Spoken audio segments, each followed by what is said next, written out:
그런 측면에서 말씀드리는 겁니다. 핵심은 이게 국방부 산하의 방위사업청은 무기 조달, 예. 구매, 뭐 조달 이런 예. 것만 주로 했는데 예. 이제는 연구개발 또 협업. 원래 획득 속에는 구매와 연구 개발을 다 합쳐서 획득이라고 하고요.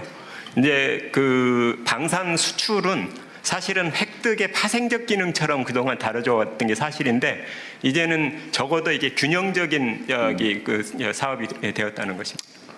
내부 토론 안 해보셨죠? 내부 토론 아직 안 해봤습니다. 제가 뭐 처음 듣는 얘기인데요. 방사청장님 좀 미움받으실 것 같아요. 사실 방위사업청은 획득 그러니까 예전에 린다김 등 여러 가지 방산 비리 때문에 방위사업청이 2006년도에 출범을 했는데 그때 획득과 R&D 연구 개발이 양대 축이었습니다. 근데 R&D 연구 개발을 지난 정부에서 국방부로 그걸 가지고 올라간 걸 제가 그걸 막았었거든요. 그러면 이게 방위사업청이 껍데기가 되기 때문에 R&D 연구 개발을 가지고 오면은 또 다른 제2의 비리 사건이 터질 수 있다. 그래서 그건 안 된다. 방위사업청에다 놓는 게 맞다. 주축이 획득과 R&D 연구개발입니다. 근데 R&D 연구개발인데 이 분야에 대해서 지금 청장님이 말씀을 하셨기 때문에 한번 여러 가지 한번 토의를 한번 해볼 필요가 있다 생각합니다. 그러니까요. 뭐 오늘 여기서 결정 날 건 아니고 일종의 제안이니까 한번 고민을 해보는데 지금 이게 이제 방사청이나 국방부 단위에서 처리가 안 돼서 지금 비서실장을 방위산업 특사로 해가지고 지금 대외 무기거래 분야는 지금 일종의 협의랄까? 뭐 이런 걸 하고 있는 중인데 이게 지금 그러니까 국방부의 단독 사업을 하기는 너무 광범위하다 업무가 그런 얘기죠. 예. 광범위한 것도 있지만 사실은 방산 수출과 관련된 기능에 수출 그 정책 지원 또 협력 그리고 한 가지는 이게 방산 수출 정보를 취합하는 것 이런 그 기능을 늘려야 비로소 행정적인 그 지원이 가능할 수 있는데 비서실장 얘기 잠깐 들어볼까요, 그럼? 네, 뭐 지금 이제 예전에 방위산업은 무기를 사고 팔던 요 단순한 관계에서 이제 국제시장이 엄청 많은 비용을 들여서 우리가 무기를 판매하려고 하고 있는데 반대급부로서 경제적 지원이라든지 산업 수출이라든지 이렇게 복합적으로 논의되고 있는 게 사실입니다. 그래서 그런 부분에 여러 가지 환경이 좀 달라지기 때문에 국방부 장관님과도 충분히 좀 논의해서 향후에 좀 고민해 볼 필요가 있다고 생각합니다. 그러니까 저도 이번에 이제 순방을 다니면서 정상들과 얘기를 좀 해보면 사실 방위 분야에 대한 관심들이 상당히 높고 특히 대한민국 무기 체계에 대한 선호도가 엄청 높아요. 대신에 단순 구매는 안 한다. 뭐 대체적으로 당연히 현지 생산해라, 대응 구매해라. 또 주변 국가와의 외교적 관계는 어떻게 되냐. 예를 들면 뭐 사거리 문제는 어떻게 해결할 거냐 등등 매우 복합적이더라고 보니까 만들어 파는 정도가 아니고 하여튼 외교부 그다음에 산업부 왜냐하면 그쪽이 현지 뭐 산업 기술 지원을 해줘야 되기 때문에 하여튼 그런 복합적인 요소가 있긴 한 것 같아요. 그렇습니다. 예. 그래서 하나의 무기 체계를 어떤 부처가 혼자 할 수 있는 시대는 아니고 유관 부처가 시스템으로 유기적으로 이렇게 움직여야 됩니다. 예컨대 만약에 청장님이 한 생각대로 된다 하더라도 각 정부의 각국에 나가 있는 무관들의 여러 가지 정보 첩보를 그게 집약하지 않으면은 이게 생산할 수가 없는 그런 부분도 있기 때문에 여러 가지 다부처가 같이 해야 될 사항이라고 생각합니다. 논의를 한번 해보십시오. 그러니까 지금 방사청의 업무가 지금 재편돼야 된다고 얘기하시는 거죠? 그렇습니다. 그렇죠? 예. 그 실제 지금 장관님 말씀에 뭐 깊이 공감하고요. 그 뭐 무관 정보 뭐 이런 것들도 같이 공유해야 된다고 생각을 하는데 중요한 건 제가 청장으로 와서 보니까 방산진흥본부를 만들자고 하는 제안을 했는데 결과가 직원 2명 늘려주는 걸로 끝났습니다. 이런 뭐 방산진흥본부가 왜 필요하냐? 그러니까 그 근본적으로 이 틀 자체를 크게 생각하지 않으면 공무원 증언해달라는 식의 요구처럼 듣습니다. 그런데 이건 그 조직 전체 측면에서의 기능적 보강이고 부처 간의 다부처 간의 협업을 어떻게 끌어내느냐, 그걸 어떻게 조정하느냐, 그 차원에서 문제를 봐야 된다는 겁니다. 이 문제는 이 정도 하고요.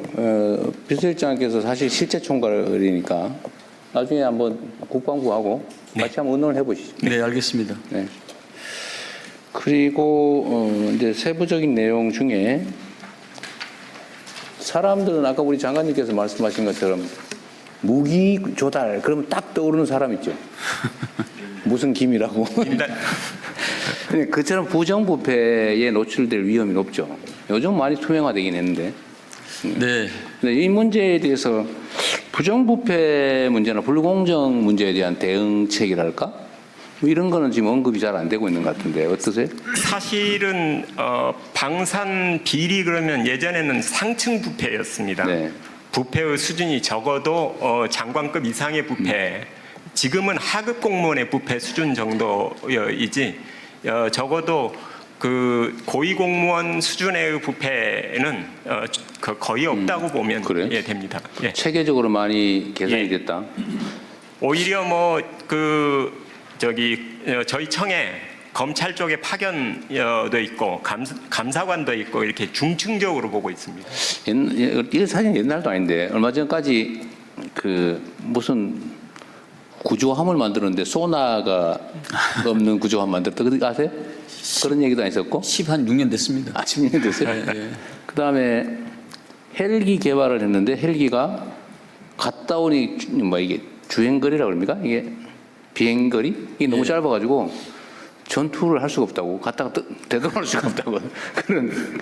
그때 옛날 그런 헬기도 모르세요? 지금은 오히려 절차가 굉장히 엄격하다 보니까 네. 그 엄격한 절차 때문에 사업이 장기화되는 게 거꾸로 그게 문제입니다. 문제. 예. 요즘은 어쨌든 이게 날지 못하는 비행기라든지 이런 건 없나 봐요. 지금은 그런 없습니다. 제가 그 제도 개선 사항으로 사업 타당성 조사 관련한 네. 면제 기준을 좀 상향해야 된다는 걸 그 제도 개선 사항으로 여러 번 네. 드리는데요. 여기 사업 이제 사타라고 줄이는데요. 사타를 면제하는 기준을 예타 기준을 그대로 여기 차용해 왔습니다. 그런데 이 방위 사업의 규모 자체가 원체 커서 예타의 경우에는 그 기준인 500억에 해당하는 것이 이거 보는 분들도 이해할 수 있게 사전 타당성 조사, 예비 타당성 조사, 사업 타당성 조사. 예. 예. 여기 저 방위력 개선 사업에 대해서는 사업 타당성 조사라고 네. 그러고요. 일반 건설 이런 등등 시설 이런 그 사업의 경우에는 여기 예비 타당성 조사라고 합니다. 근데 같은 500억을 가지고도 예타의 경우에는 그 면제가 거의 60% 이상입니다. 그런데 사타의 경우에 있어서의 면제 기준을 그대로 적용하면 겨우 3%입니다. 네. 그러니까 이제 너무 이거에 의해서도 굉장히 그 사업이 많이 지체되고 있는 현실입니다. 하여튼 조달 관련된 무기 획득 절차와 시간이 너무 복잡하고 길다는 얘기는 있긴 해요. 예. 이미 요즘은 과학기술 발전 속도가 너무 빠른데 이제 승인 날 때쯤 되면 이미 구기종 되어버리는 예. 그런 문제도 좀 개선책을 만들어야 될 것 같습니다. 알겠습니다. 어쨌든 아까 무기산업 관련해서는 어쨌든 국내 기업들, 중소기업들, 네. 벤처기업이나 스타트업들에게 기회를 많이 주자라는 예. 거는 좀 각별히 신경 써주시고요. 예. 어쨌든 많이 없어졌다고는 하지만 여전히 국민들 사이에는 이런 의심이 있기 때문에 부패와 불공정 문제가 제기되지 않도록 엄격하게 잘 관리하시기 바랍니다. 알겠습니다.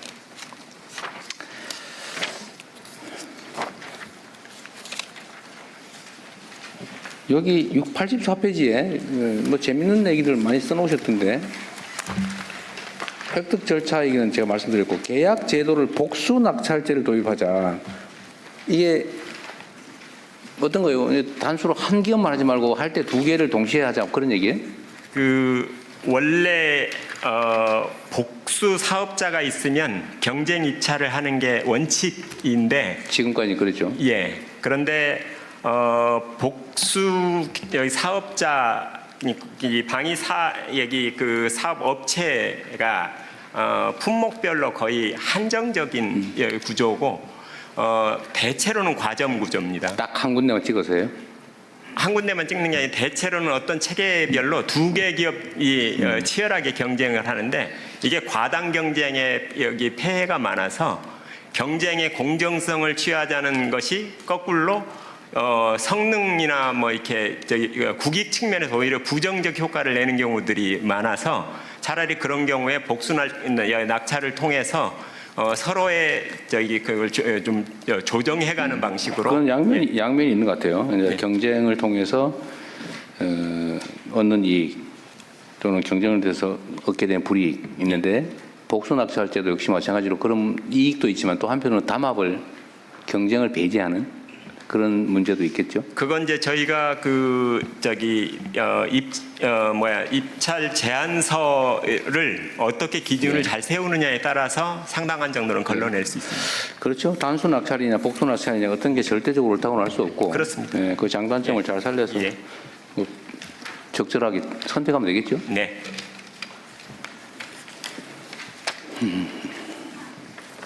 정부에서 신무기, 신기술을 많이 써주면 수출에 도움이 되겠다는 네. 주장도 있으니까 예. 그것도 잘 기회를 많이 만들어 주십시오. 예.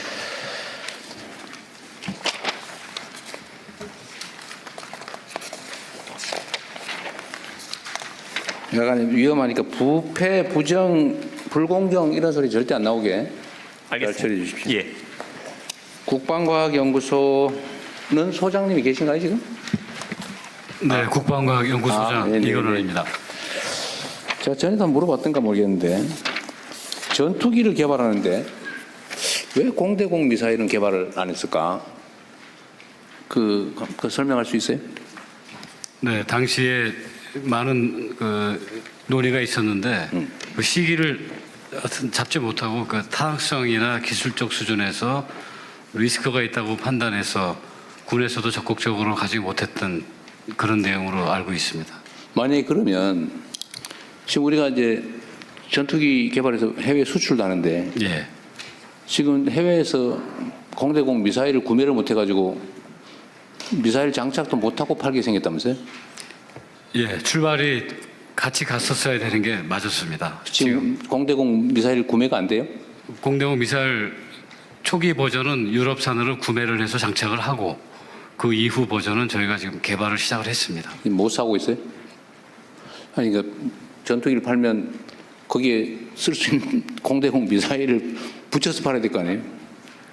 그렇습니다. 그 부분은 저희 영역이 아니어서 제가 답변 드릴 수가 없습니다. 그래요? 딴 데서요? 예, 저희 사업부의 부장 여기는 예. 의뢰된 연구만 하는 거니까 모를 수 있다는 거죠? 예, 카이 대표이사 차재병 부사장입니다. 네. 그 카이가 설명하면 되겠네요. 예, 어디 계세요? 예, 아마도 대통령께서 지적하신 부분은 FA50 폴란드 수출 관련해서 아마 지적하신 내용 뭐 같습니다. 저는 내용 잘 몰라요. 하여튼 그런 얘기 있대요. 예, 죄송합니다. 그 FA50 같은 경우에는 저희가 이제 수출을 하면 기본적으로 공대공 미사일이 장착이 돼서 같이 판매가 되고 있고요. 그 해당 미사일은 보통 해당국에서 미국으로부터 직접 구매해서 사용을 하고 있습니다. 그리고 지금 폴란드 같은 경우에는 이제 가장 최신형 미사일인 저희가 AAM-9X라고 하는 이제 최신 미사일이 있는데 이 부분에 대한 통합을 요구를 해서 이 부분은 현재 지금 통합이 진행 중이고요. KF-21을 예를 들어서 말씀을 드리면 KF-21은 저희가 독자 플랫폼으로 개발을 했기 때문에 무장 통합을 저희가 독자적으로 할 수 있습니다. 그래서 그 현재는 유럽의 IRST라는 미사일이 통합이 돼 있고요. 앞으로 수출을 하게 되면 저희가 레이더도 자체 보유하고 있고 무장 통합을 우리 순수 국내 기술로 할 수 있기 때문에 이제는 국산 미사일을 개발해서 얼마든지 저희가 통합해서 수출을 할 수 있는 그런 환경이 마련됐습니다. 지금은 문제가 없다는 거예요? 예, 그렇습니다. KF 수출에는 전혀 문제 없습니다. 저 뒤에 손 드신 분은 예, 뭐- 방위사업청 한국형 전투기 사업단장입니다. 제가 네. KF 사업을 담당하고 있습니다. 네. 정확히 말씀드리면은 유럽의 그 미티어 무장 등을 살 수 없는 게 아니고 일부 최소 수량을 지금 구매한 거고 예산과 전력화 일정을 고려 최소 수량을 구매한 거고 향후에 국내 그 공대공 미사일이 개발되면은 그 부족한 수요를 채우겠다 그런 정책으로 지금 확보하고 있는 겁니다. 그러니까 지금 유럽산 무장을 살 수 있느냐 없느냐에 있어서는 예, 돈을 주면 살 수 있는 상황입니다. 아 그래요? 언제쯤 우리는 그러면 공대공 유로탄 개발이 되나요? 그게 뭐 목표 시기가 있을 거 아니에요? 예, 저 국방부 자원관리측장 보고 네. 드리겠습니다. 이쪽에 있습니다. 저 뒤에도 누가 손을 드는데? 저 실무자신가 본데 그쪽 뒤에서 얘기해 보시죠. 네, 방위사업청 유도무기사업부장 오성식입니다. 그 KF-21은 양산이 32년에 완료가 되는데 단거리 공대공 미사일은 33년 하반기 양산 착수해서 35년에 완료가 됩니다. 그럼 그 사이 상당히 간극이 많이 생기는데 몇 네, 년? 그래서 지금 해외에서 지금 구매해가지고 일부 소요를 지금 확보할 예정이고. 확보할 예정이다. 예, 예. 그 이제 그 얘기인가 보네요. 아까 하실 예, 국방부 자원관리실장입니다. 사실 방금 말씀드린 내용을 설명드리려고 했었는데요. 그 똑같은 얘기로 그 지금 먼저 우리가 개발하는 공대공 미사일을 장착하기 전에는 유럽으로부터 사와서 장착을 하고 그 부족분에 대해서는 그 우리가 개발한 거를 이제 장착을 하는 그런 것으로 나중에 예, 보완해 준다. 예, 개발이 완료가 되면 예. 하여튼 확정된 건 아니라서 그런 걱정을 하는 쪽이 있나 보군요. 근데 그 처음에 그 KF-21이 전력화되면서 공대공 미사일은 같이 패키지로 들어오게 돼 있습니다. 네. 잘 해결하시기 바랍니다. 그리고 여기 국방과학기술연구소 제가 소방 쪽에다 이 얘기를 해놨는데 그 소방 관련된 장비 있잖아요. 소방 예를 들면 저기 화재 진압을 하려면 불 속으로 우리 소방관들이 뛰어들어가고 막 이러는데 요즘 세상에 왜 그렇게 하냐. 좀 자동 소화기 로봇이든지 뭐 이런 거 좀 개발해서 하면 안 되냐. 그런데 사실은 소방연구소 뭐 이런 게 있긴 있는 모양인데 거기는 거의 연구 인력이나 연구 규모가 너무 작아서 쉽지가 않은 것 같아요. 근데 이건 군 장비로도 거의 비슷할 것 같은데 국방연구소, 과학연구소가 소방하고 협업해서 같이 개발하면 어떨까 그런 생각이 들던데 그거 좀 어떠세요? 아까 우리 청장님 얘기를 좀 들으신 것 같은데 그 소방 헬기도 지금 군에서 그 산불 진화 지원하는 그 헬기가 그러니까 산림청 헬기는 이 바구니에 물을 담는 방식인데 군에서 개발한 거는 아예 물통이 그 헬기 안에 들어가서 바로 여기 그 직사를 하는 그래서 굉장히 효율적인데 이제 그게 단점은 물통이 들어간 것을 쉽게 빼지를 못해서 이 헬기를 다른 용도로 쓰는데 거꾸로 제약이 생긴다 그래서 이제 그 사업에 약간 제동이 걸리긴 했는데 제가 듣기로는 예컨대 사족 보행 로봇도 개발이 됐다고 하는데 그 화재 진압 이런 측면에서 군 기술을 같이 쓸 수 있는 그런 영역들이 꽤 있을 것 같습니다. 약간만 변형하면 같이 쓸 수 있을 텐데. 국방부 자원관리실장 보고 드리겠습니다. 예, 아까 전에 예.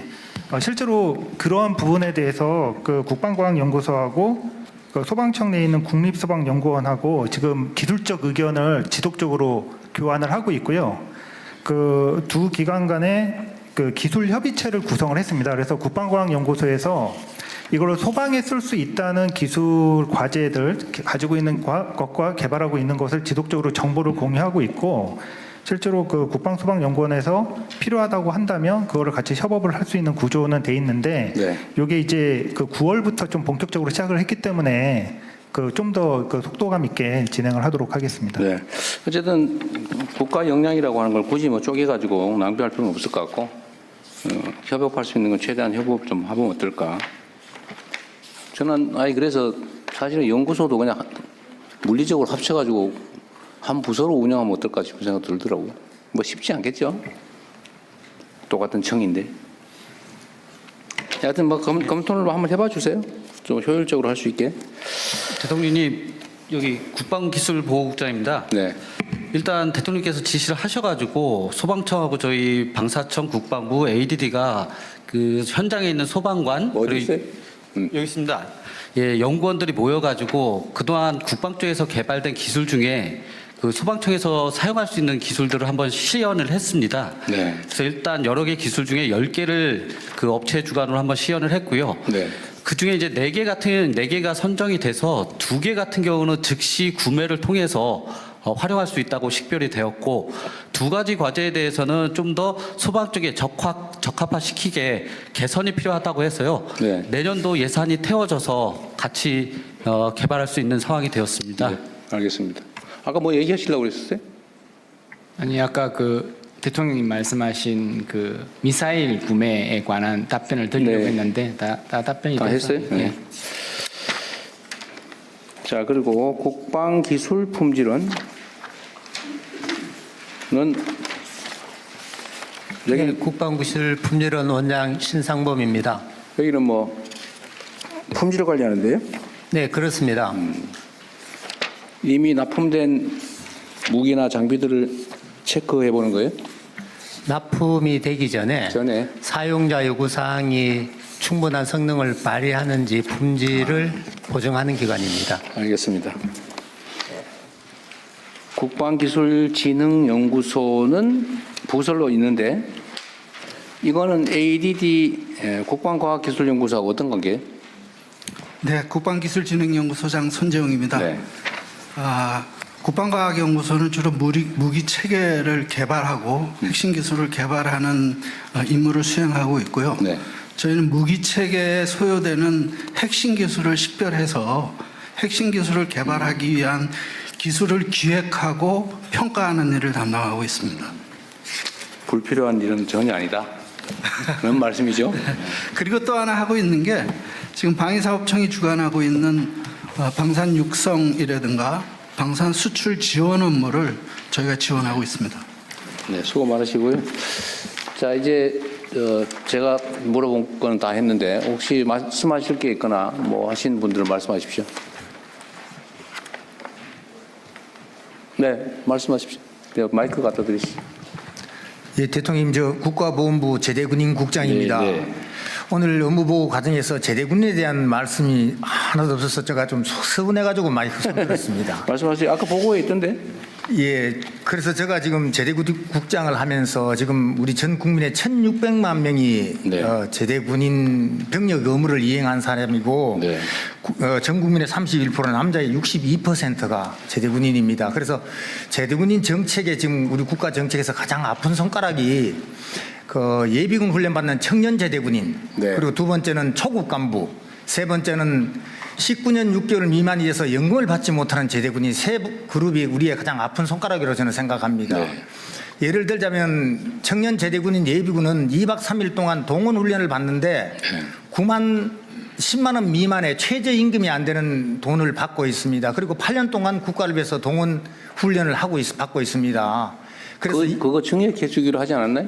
그래서 이런 제가 이제 제대군인 측면에서 이제 말씀을 드리는 겁니다. 저는 청년 제대군인을 관장하고 있기 때문에 그런 말씀을 드린 겁니다. 국방부 뭐에서도 많은 관심을 갖고 있는 거 제가 알고 있습니다. 그래서 제가 민생 접점에서 제대군인들하고 이렇게 얘기를 해보면 청년 제대군인들이 8년 동안 동원 예비군이고 사업을 하지 못하면서 동원됨에도 불구하고 그런 제도가 좀 미약하다는 얘기를 많이 들었고, 그다음 두 번째는 초급 간부는 지금 현재 옛날에는 과거에 그 특채 제도가 있었고 또 어떤 대기업에 취업할 때 큰 영향이 많이 있었는데 지금은 그런 제도가 없고 병사들과 월급이 비슷함에 따라서 전역자가 대폭 지금 증가하고 있습니다. 그래서 보건부에서 주고 있는 전직 지원금이 부족해 가지고 전화해서 줄 정도로 이렇게 전역자들이 많이 증가하고 있습니다. 그래서 초급 간부에 대한 어떤 대책이 앞으로 좀 많이 시급하고 그다음에 19년 6개월이 되지 못해서 전역하는 연금을 받지 못하는 제대군에 대해서는 네. 정말 공무원들은 10년만 근무하면 연금을 일부 조금씩 받고 있습니다. 그래서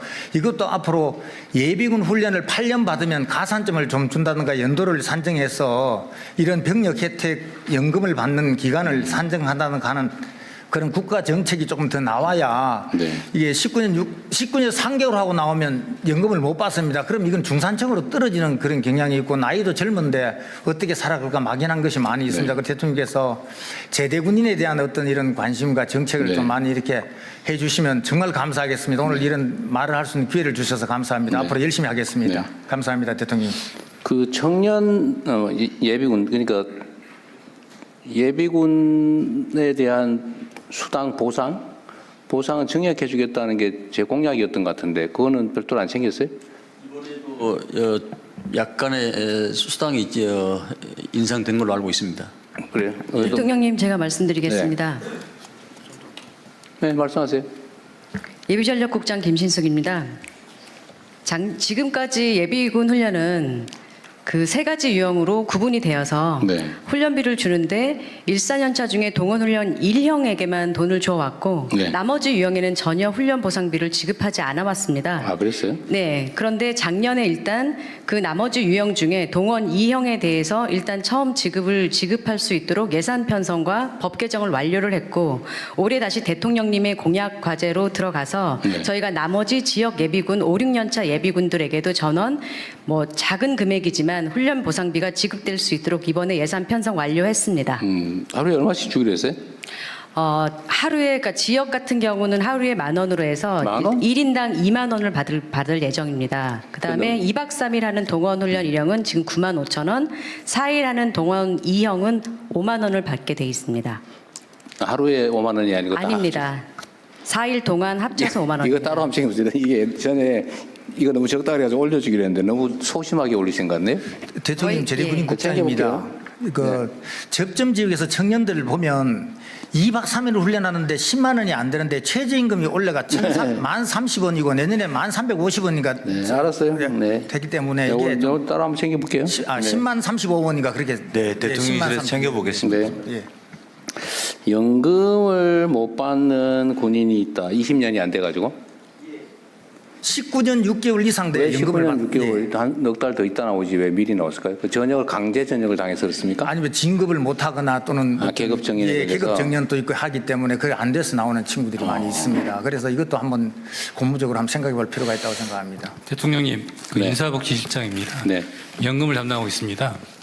이제 제대군인 국장님 말씀을 하셨는데 실질적으로 19년 6개월 돼서 연금을 못 받은 분이 현재로서는 거의 없습니다.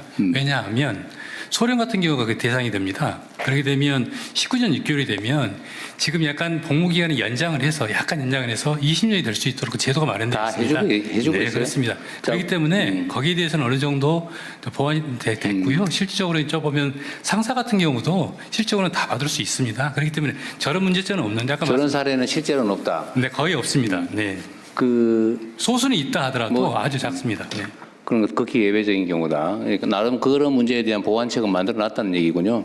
그렇습니다. 그 여기는 그러면 이제 저분은 이렇게 얘기할 것 같아요.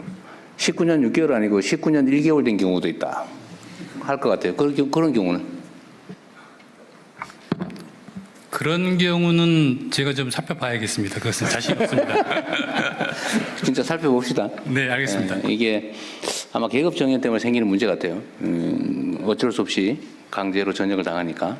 대통령님 그 미국 같은 경우에는 요건 여기까지만 하면 좋을 것 동원 같은데. 죄송합니다. 그럼 요건 요까지 하고. 예. 네. 자, 그것도 그런 사례가 있는지 한번 검토해 보자는 거니까 한번 해보고 얘기합시다. 네, 알겠습니다. 그것도 한번 챙겨보세요. 그 다음에 초급 간부들의 요새 전직이 늘어나서 좀 문제가 있다는 부분은 이번에 이 문제는 많이 개선을 해놓은 것 같아요. 네. 네.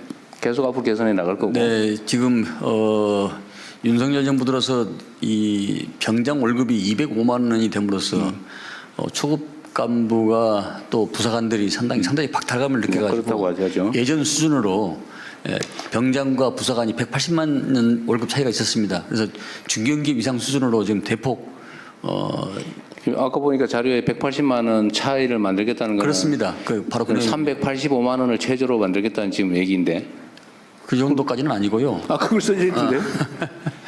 180만 원 차이를 만들겠다. 네, 205만 원이면 180만 원 차이를 만들면 385만 원인데. 자료는 그래 돼 있어요. 네, 제가 추후에 보고 드리겠습니다. 이게 봉급 기준이 아니라 이제 수당하고 다 합치면 결과적으로 풀하면 그 정도 될 수 있다는 취지고요. 수당, 봉급 네. 자체는 이제 이전보다는 획기적으로 좀 올리는 게. 네네. 또 초급 간부의 처우 개선 문제는 국방부에서도 생기고 있고 저도 네. 관심 사안이니까 조금만 더 상황을 지켜보시죠. 이제 또 없어요? 그러면은 우리 보훈부는 퇴장하시고 말씀하세요, 병무청장님. 제가 한 말씀 드리겠는데요. 저는 대통령님보다 총리님께 한 말씀 드리겠습니다. 저희 병무청에서 굉장히 중요한 과제가 있는데 병무청 자체만으로 해결이 좀 어려운 다수 부처가 연관된 사항이 있습니다.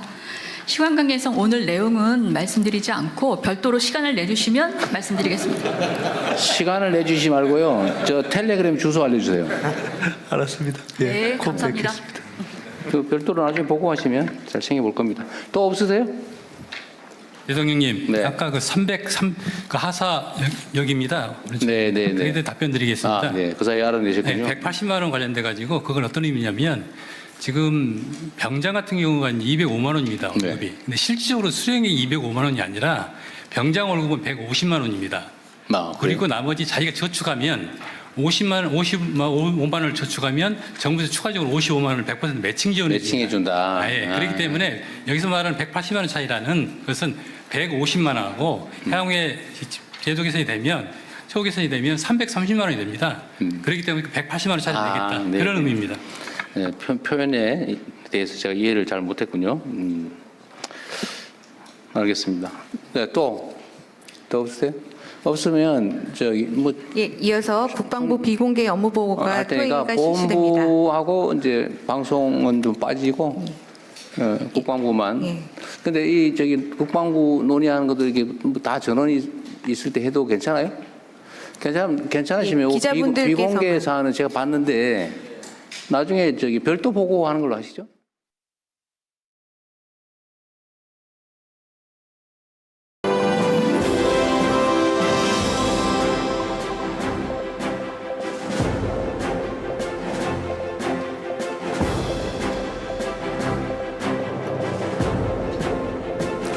먼저 국민의 애가 있겠습니다.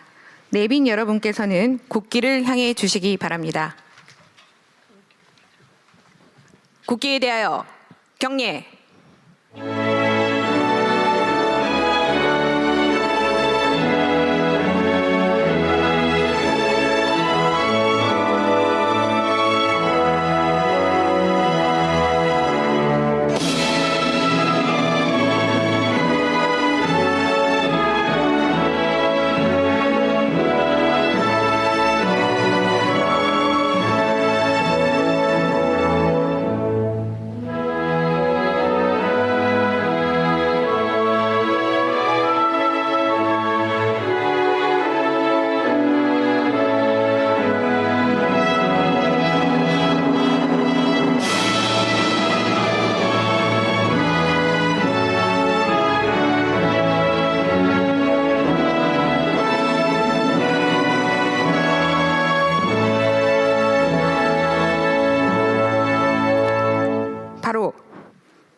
모두 자리에 앉아 주시기 바랍니다.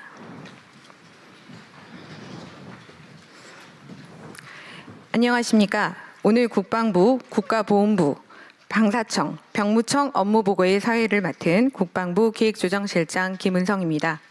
지금부터 국민에게 신뢰받는 첨단 강군, 특별한 희생, 특별한 보상이라는 주제로 국방부, 국가보훈부 업무보고를 시작하겠습니다. 먼저 대통령님의 모두 말씀이 있겠습니다. 네. 어려운 환경 속에서도 국가의 안전을 지키기 위해서 애쓰시는 우리 장병 여러분, 그리고 국방 공무원 여러분 감사드립니다. 잠시 우리 사회에 혼란이 있긴 했지만 그래도 군이 대체적으로 제자리를 잘 지켜주고 또 국가와 국민에 대한 충성 의무를 제대로 이행해줘서 오늘의 대한민국이 있다는 생각을 합니다. 혼란스러운 점들이 꽤 있긴 하지만 또 이런